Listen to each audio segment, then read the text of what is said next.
some information about federal laws that have to do with assessment and monitoring.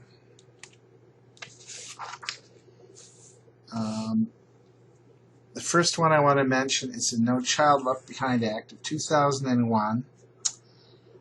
This was a well-intentioned law that was intended to improve school standards, and the basis for this was progress monitoring. Using testing, schools needed to show progress or they would be punished.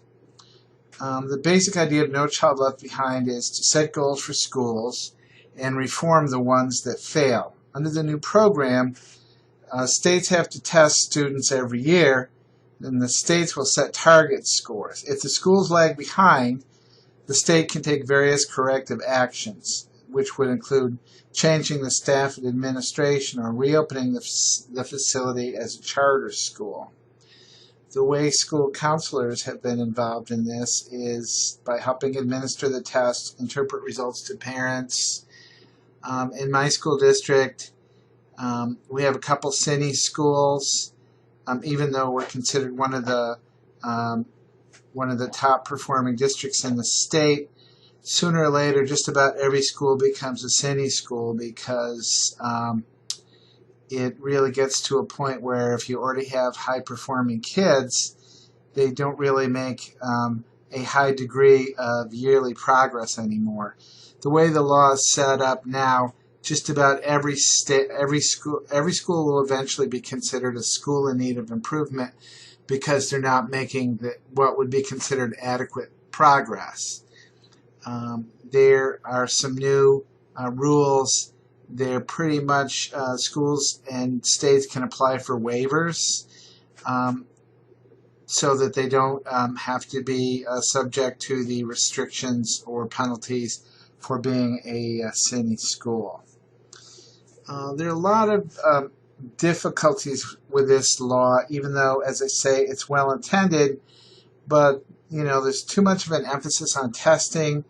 There's a tendency to put a lot of work into teaching to the test, and then other things fall by the wayside, like physical education, the arts, all of those types of things. When I went to school in upstate New York, and in high school we had Regents exams, which were state exams for different subjects. And my recollection was that, like in biology, I took biology when I was a sophomore, and we did not learn biology for the second half of the year. We learned the biology Regents exam, and I think this is the kind of thing that happens. There's really no provision for special education students. If you are saying that some people are handicapped or they have conditions that are getting in the way of their learning, then it's probably not that realistic to expect that they're going to make annual yearly progress at the rate of 1 year's gain in 1 year. And in our district, there's actually the special education students not making the adequate progress that led us to being CINI schools at the high school and the middle school level. The other problem with No Child Left Behind is it kind of assumes that all of the problems or all of the reasons that schools don't make, or all the reasons that students don't make progress is because of bad or incompetent teachers. There's no acknowledgement of poverty issues or single-parent families or all the kind of other things that happen in kids' lives that could have an impact on what kind of progress they make academically.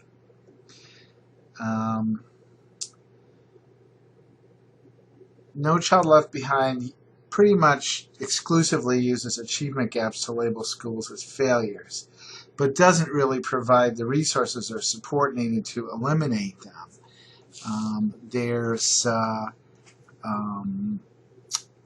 What happens is if you don't make progress, you're not given extra you're not given extra resources, but you're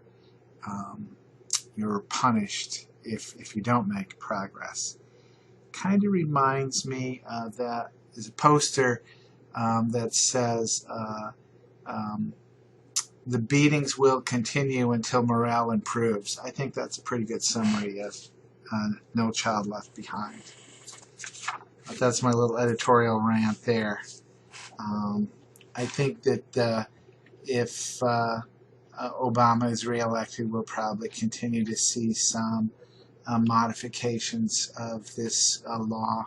I don't think anybody wants to get rid of it. Everybody wants to see schools improve, but the way it is written, it just becomes inevitable that eventually all schools will fail. So it definitely needs to be revised. This is the Special Education Law, IDEA. It covers a wide range of students from preschoolers to 21-year-old or until they graduate.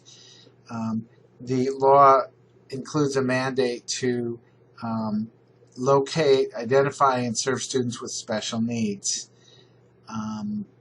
and is based on civil rights law.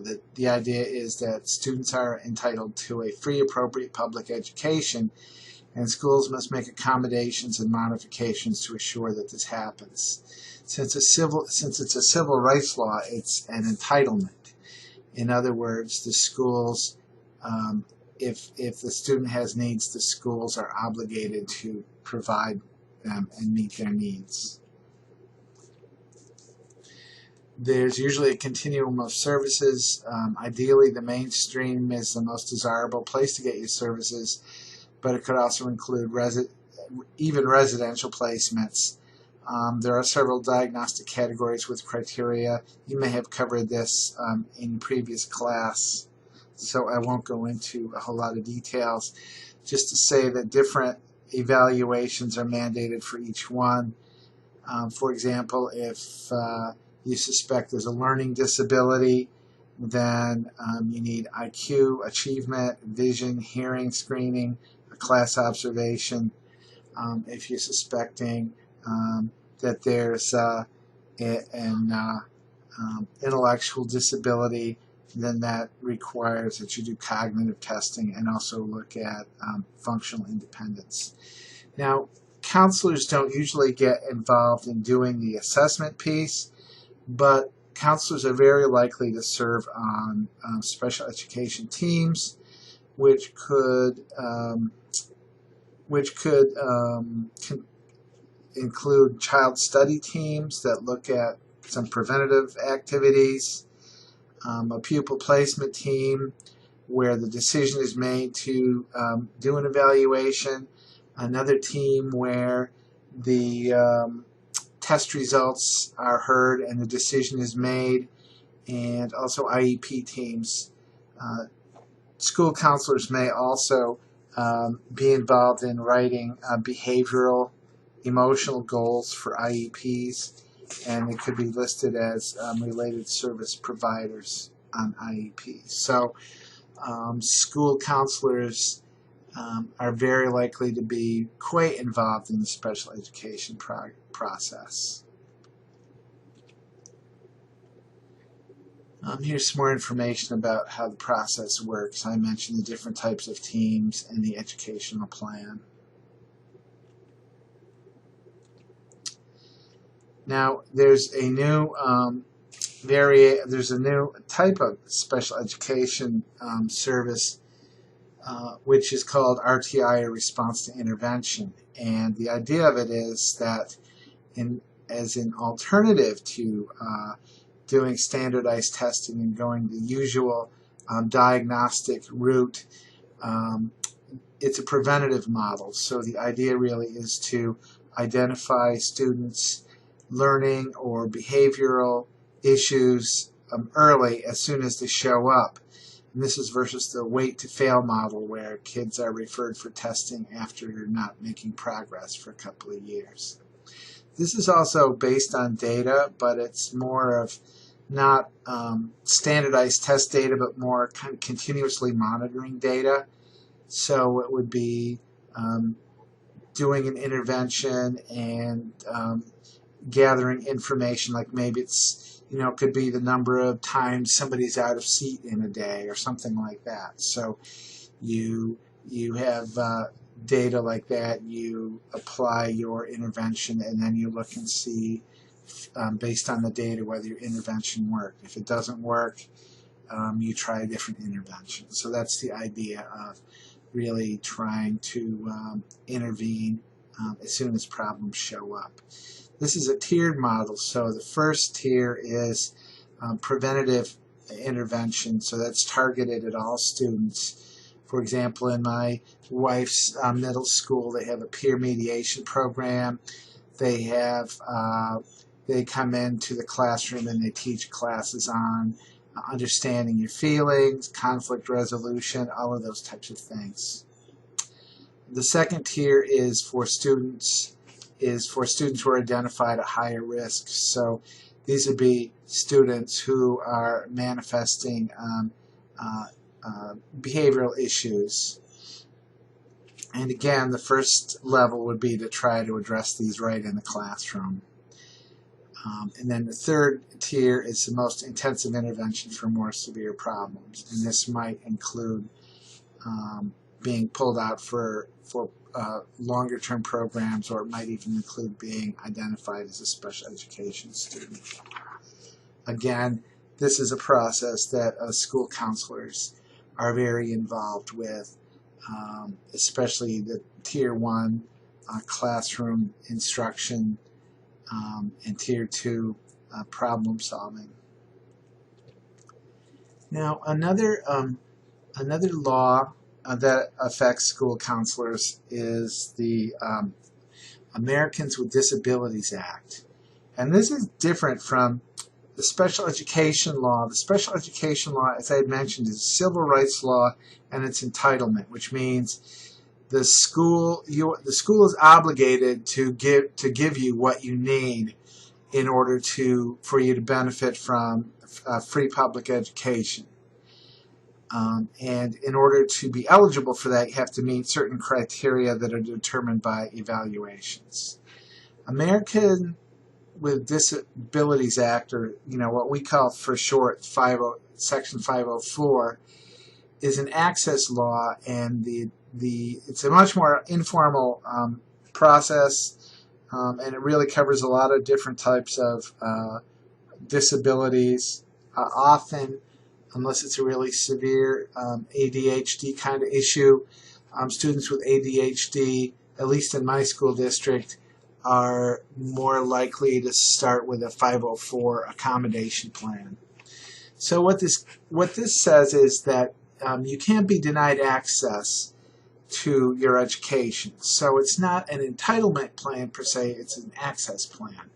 And that means that if something already exists in school, you can't be denied access to it. It usually involves accommodations versus modifications. A modification will be a substantial change in somebody's educational experience. Like it might be modified materials or a shorter school day.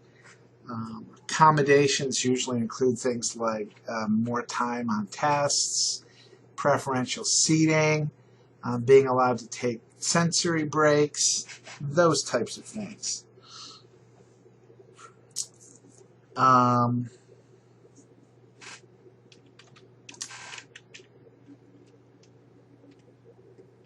Wheelchair ramps, blood sugar monitoring, extra set of textbooks, a peanut-free lunch environment, home instruction, keyboarding, all of those might fall under a 504 plan. And school counselors are often responsible for writing and administering 504 accommodation plans. As I said, most often for ADHD issues. A lot of schools really try to keep 504 services separate from special education services. So that's a short introduction to some of the regulations that require monitoring and assessment and involve school counselors.